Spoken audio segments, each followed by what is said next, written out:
इमाम साहब, मैं दिन में भी कपड़ा सिलती हूँ, रात में भी सिलती हूँ। दिन में सूरज की रोशनी होती है और रात में हम चिराग जलाकर कपड़ा सिलते हैं, तो क्या मैं दोनों की मजदूरी अलग अलग लूँ? सच कहा था अल्लाह के नबी ने, इत्तक़िल मज़लूम, मजलूम की बद्दुआ से बचो, मजलूम की बद्दुआ से बचो। इसलिए कि मजलूम जब बद्दुआ देता है तो उसके और अल्लाह के दरमियान कोई पर्दा नहीं होता है। दूसरा जुमला है वो अमवालकुम, माल भी हराम है। कुरान की आयत पेश करता हूं, या अय्युहल्लज़ीना आमनू ला ताकुलू अमवालकुम बैनकुम बिल बातिल। आए मुसलमानों, ईमान वालों, आपस में तुम एक दूसरे का माल गलत तरीके से, बातिल तरीके से, नाजायज तरीके से मत खाओ। नाजायज तरीके में बहुत सी चीजें शामिल हैं।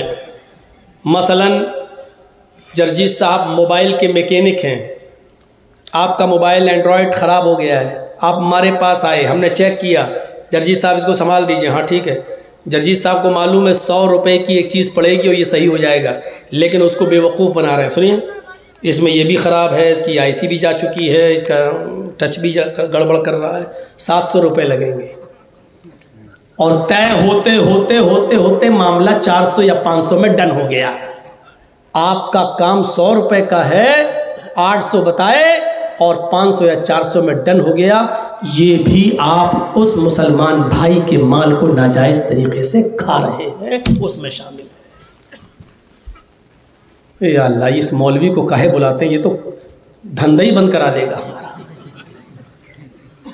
अल्लाह ने ये एक जुमला इस्तेमाल कर दिया बस, ला ताकुलू अमवालकुम बैनकुम बिल बातिल, बातिल कह दिया। कोई भी नाजायज तरीका आप इस्तेमाल नहीं कर सकते हैं। हराम है तुम्हारे लिए नाजायज तरीके से उसका माल खाना। चोरी करना भी हराम है।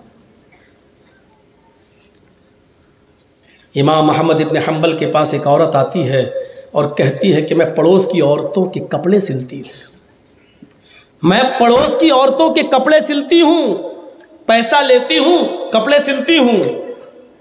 फिर वो सिला हुआ कपड़ा ले जाती हैं, कपड़ा काटते हुए कहीं कहीं कतरन बचती है। आपने देखा होगा भाई, दर्जी जब कपड़ा काटता है तो कहीं कटेगा, कोई छोड़ा। तो अहमद इब्न हंबल से वो औरत कहती है कि इमाम साहब, क्या जब कपड़ा सिलाने वाली औरत मेरे पास कपड़ा सिलाकर कपड़ा लेने आए तो जो कतरन उसके कपड़े की सिलाई में कट के जमीन पर गिरती है तो क्या मैं उसकी कतरन को भी वापस करूं? तो अहमद इब्न हंबल रहमतुल्लाह अलैह कहते हैं, कपड़ा उसने दिया था तो कतरन उसी के कपड़े की बची हुई है, तो मैं उसकी कतरन को भी वापस करना होगा। ये तकवा है। कितने टेलर कपड़े की कतरन वापस करते हैं? 5 मीटर में मौलाना जर्जिस का कुर्ता पैजामा बनेगा, 4.25 में बना दिया, 25 सेंटीमीटर बचा, कोई वापस करता है? ना हम लेते हैं ना आप देते हैं। लेकिन तकवा क्या है कि आप उसको भी वापस करेंगे। और 25 सेंटीमीटर नहीं, इतनी सी कतरन भी काटते हुए ऐसे कटी, इतनी बची, वो भी अगर आप वापस कर दें तो ये तकवे की एक आला सतह है, इसको वापस करिए। उसने दूसरा सवाल किया, इमाम साहब, मैं दिन में भी कपड़ा सिलती हूँ, रात में भी सिलती हूँ। दिन में सूरज की रोशनी होती है और रात में हम चिराग जलाकर कपड़ा सिलते हैं, तो क्या मैं दोनों की मजदूरी अलग अलग लूँ? अहमद इब्न हंबल फरमाते हैं कि दोनों की मजदूरी ये कैसे ले सकती हो? रात में तुम्हारा चिराग जलता है, उसमें तुम्हारा तेल खर्च होता है, तो रात में कपड़ा सिलो तो थोड़ी ज्यादा मजदूरी ले लो, और दिन में सूरज की रोशनी में तुम कपड़ा सिलती हो तो रात की सिलाई के बनिस्बत दिन के उजाले में सिलने वाली उसमें कपड़े की कीमत सिलाई की कुछ कम होनी चाहिए। दोनों ये कैसे हो सकती है? दोनों में कम करो, कुछ ऊपर नीचे रखो, तभी तक मुत्तकी कहलाओगी। मेरे भाइयों, इतना कौन करता है? यहाँ रात में भी सिल रहे हैं तो 400-500 रुपये कुर्ता पजामे का, दिन में सिल रहे हैं तब भी, जबकि रात में आपकी लाइट जल रही है और दिन में आप दिन के उजाले में सिल रहे हैं। क्या ये मुसलमानों का माल नाजायज़ तरीके से खाने में शामिल नहीं है? फिर बचेगा क्या मौलाना साहब? मैं खुद सोचता हूं कि फिर बचेगा क्या। चोरी, डकैती, अमानत में खयानत, ये सारी चीजें वही तो शामिल है। या अय्युहल्लज़ीना आमनू ला ताकुलू अम्वालकुम बैनकुम बिल बातिल, ईमान वालों तो आपस में एक दूसरे का माल नाजायज तरीके से मत खाओ। कोई भी शक्ल हो, आप नाजायज ना, प्रॉफिट लेना चाहिए, मुनाफा हो, साफ कहिए कि साहब इसमें मेरी मेहनत 100, इसमें इतने का माल 100 रुपए का पड़ेगा, 100 रुपए हमारी मेहनत 200 रुपए भाई, साफ कहिए, बता कर लीजिए। लेकिन नहीं साहब इसमें खर्चा तो 100 ही रुपए का आ रहा है और 800 बता रहे हैं आप, और डन हो रहा है 500 पे, 400 पे। आप 400 ले रहे हैं किसी आदमी से 100 की जगह पर 300 ज्यादा ले रहे हैं, 100 का 200 ले लो, मेहनत अपनी जोड़कर, लेकिन नाजायज तरीके से आप माल नहीं खा सकते। अल्लामा ज़हबी रहमतुल्लाह अलैह ने, शमसुद्दीन ज़हबी ने किताबुल कबायर के अंदर एक वाक़या नकल किया, उस वाक़े को सुनो, दिल के अंदर ईमान की ताजगी पैदा हो जाएगी। एक गरीब आदमी एक नबी से मछली पकड़ता था और बाजार में बेचा करता था। उस मछली की कमाई से वो बेचारा अपने बीवी बच्चों का पेट पालता था। एक मर्तबा वो मछली लेकर बाजार से नदी से बाजार की तरफ बेचने जा रहा है, रास्ते में एक जालिम आदमी मिल गया। मछली हमें दे। उसने कहा साहब ले लीजिए, इसका पैसा दे दीजिए। उसने मछली ले ली, कहा इसकी कीमत। उसने एक लात मारी उसके पेट पर, हमसे कीमत मांगता है, जानता नहीं है मैं कौन हूं। बिल्कुल वही सूरत हाल थी जो आपके लखीमपुर खीरी में जो किसानों के ऊपर गाड़ी चलाई गई और उससे एक दिन पहले वहां का मिनिस्टर कह रहा है कि मैं नेता ही नहीं हूं, मैं कुछ और भी हूं, मेरा रिकॉर्ड देख लो, नेता मैं बाद में हूं, पहले मैं कुछ और था। इतना बोलने के बावजूद भी कुछ नहीं हो रहा है। आजम खां एक जुमला बोलते हैं, आज तक जमानत नहीं हो रही है। और एक साहब तो इतना बोलते हैं उनको Z+ की सुरक्षा और मिल रही है।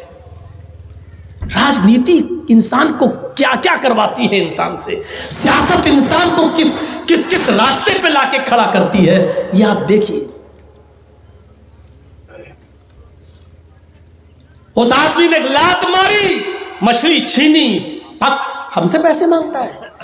ये आदमी फिर उड़ता और उससे मछली छीनता। भाई यही मछली मेरी बीवी और बच्चों के लिए है, या तो इसकी कीमत दे दो या मछली मुझे वापस कर दो, मेरे बच्चे 1-2 दिन से खाना नहीं खाए हुए हैं।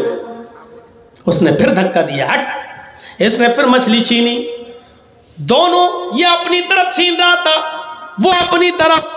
जिसकी मछली थी उस आदमी ने देखा कि ये छोड़ नहीं रहा है, तो उसने उसके हाथ को मुंह में रख लिया, ये अंगूठा, और काट लिया। लेकिन उसने फिर एक लात मारी और मछली छीन कर वो ले गया। लेकिन इसने उसके अंगूठे में कुछ काट लिया, ऐसे काटा, थोड़ा सा लगी इसको, लेकिन थोड़ी देर में दर्द बंद हो गया।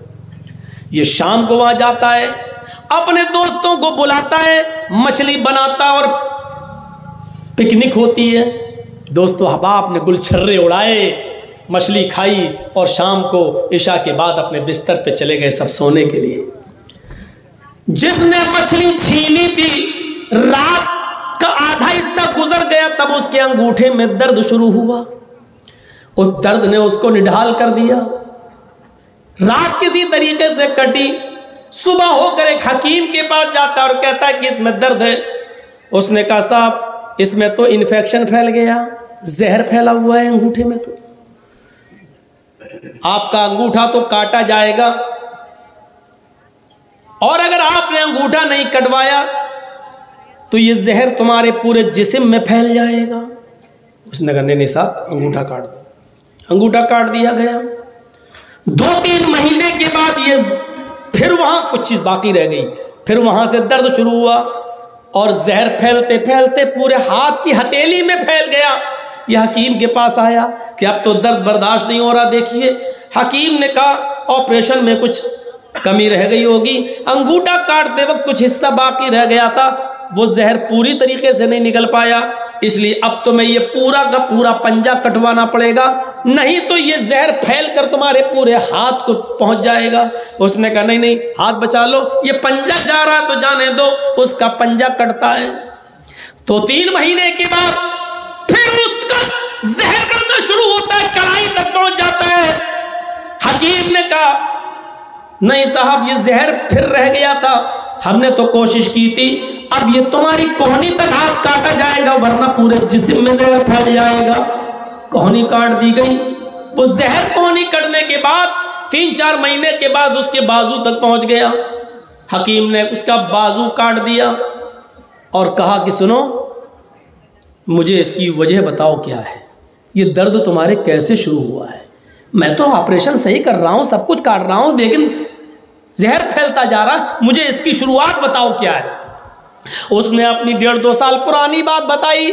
ऐसा ऐसा हुआ था, उस आदमी ने मुझे मछली देने से इनकार किया था, मैंने जुल्मन उसकी मछली को ले लिया, नाजायज तरीके से उसके माल पर मैंने कब्जा किया, उसकी मछली को छीनते वक्त उसने अंगूठा मेरा काट लिया।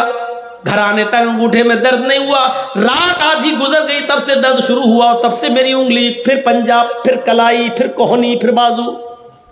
हकीम ने कहा सुनो, अब तुम्हारा बाजू काट देने के बाद भी मैं गारंटी नहीं देता कि अब तुम सही हो गए। अब ये जहर तुम्हारे पूरे जिस्म तक फैल सकता है।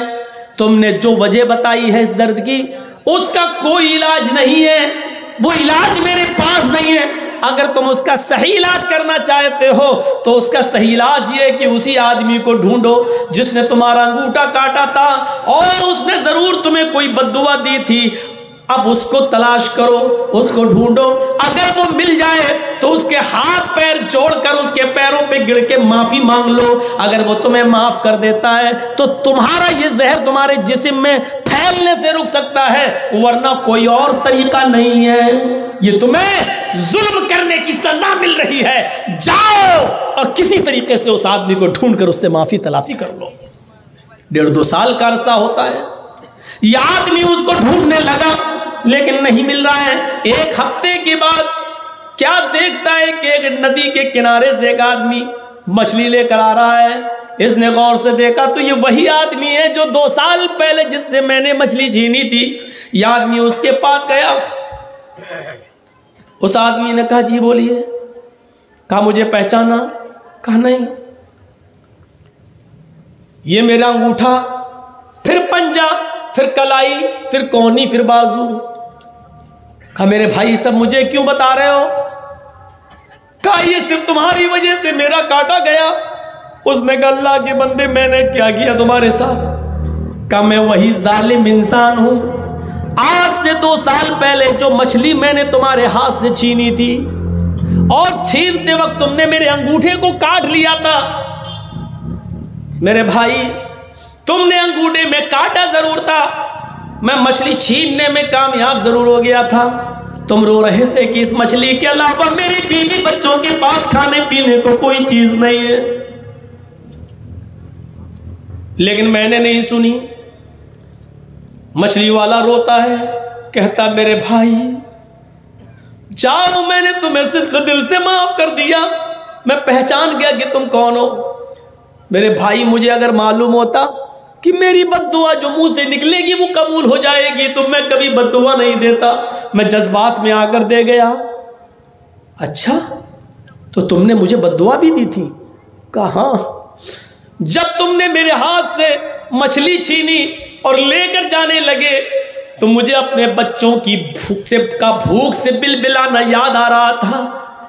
मैं और मेरी बीवी 1-2 दिन भूखे रह सकते थे, लेकिन मेरे बच्चों की तड़प भूख से मुझ पर देखी नहीं जा रही थी और यही एक जरिया था, या तो बेचकर मैं खाना बनाता या इसी मछली को मैं घर में पकवाता।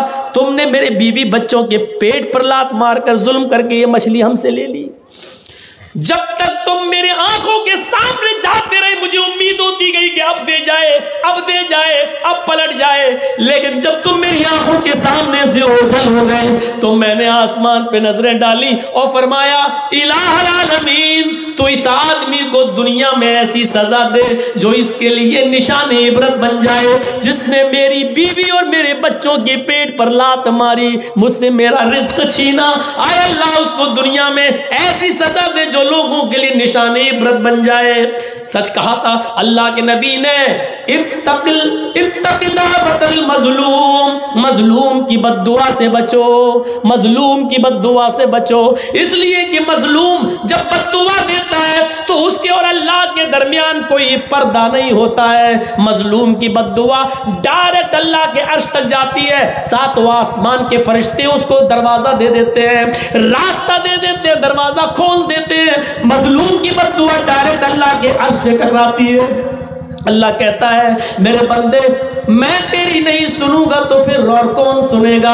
तेरे लिए सारे लोगों ने दरवाजे बंद कर दिए हैं, लेकिन मैंने तेरे लिए अपना दरवाजा खोल रखा है। फिर अल्लाह और जालिम के बीच में फिर कोई नहीं रहता। फिर अल्लाह उस जालिम को इस दुनिया ही में ऐसी सजा देता है जो उसके लिए मकाम इबरत और निशान इबरत बन जाती है। अगर मुझे मालूम होता तो मैं तुझे बद्दुआ नहीं देता। जा, मैंने तुझे माफ कर दिया। मेरे भाइयों, जब उसको माफ किया गया उसके बाद उसका बाजू के बाद फिर उसका और हिस्सा नहीं काटा गया। वो आदमी सही हुआ। वो अपने हाथ को लेकर घूमता था और बाजार बाजार में जा जा कर कहता था, लोगों जुल्म ना करो, लोगों मजलूम की बद्दुआ से बचो। ये मजलूम की बद्दुआ का नतीजा है जो आज मेरा हाथ काटा गया है। ये मजलूम की आह का नतीजा जो मेरा हाथ काटा गया है। या अय्युहल्लज़ीना आमनू ला ताकुलू अम्वालकुम बैनकुम बिल बातिल, ईमानों वालों, तुम एक दूसरे का माल नाजायज तरीके से न खाओ।